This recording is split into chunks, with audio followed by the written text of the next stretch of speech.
We'll now discuss the steps in becoming a breastfeeding-friendly child care center.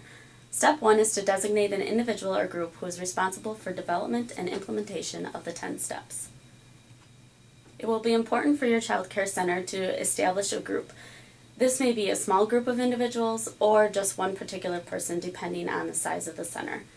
This group will initiate and assess progress, review policies, procedures, and protocols, and ensure staff receive orientation and training. Step 1 focuses on gaining support from management and staff, assembling the team, designating a coordinator, establishing when team meetings will be needed, planning for the future, creating an action plan, and continuing education. It will be important to gain support from management and staff. In order to do this, you can offer them statistics such as 75% of women employed have children under the age of 3. 51% of children under 2 are cared for by someone other than their parent. Child care centers play a vital role in breastfeeding success. There are benefits to the family and center.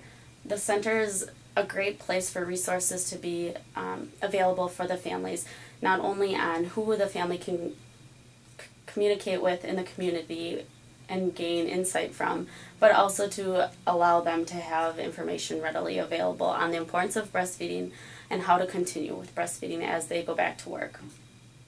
The child care center is a natural, logical place for this support. When assembling a team, it will depend on the size of your center.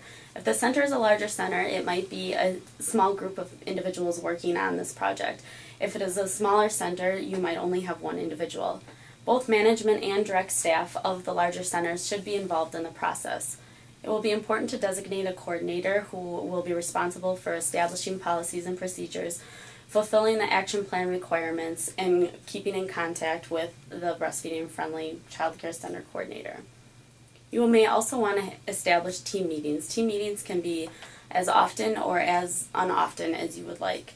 As long as your center feels it's necessary to keep on task, the team meetings can help with establishing your priorities. One of the steps in Step 1 is to create your action plan. This will be written guidance as you progress through becoming a breastfeeding-friendly child care center. Your coordinator will be responsible for completing the action plan and making sure that the tasks are all completed within the amount of time required.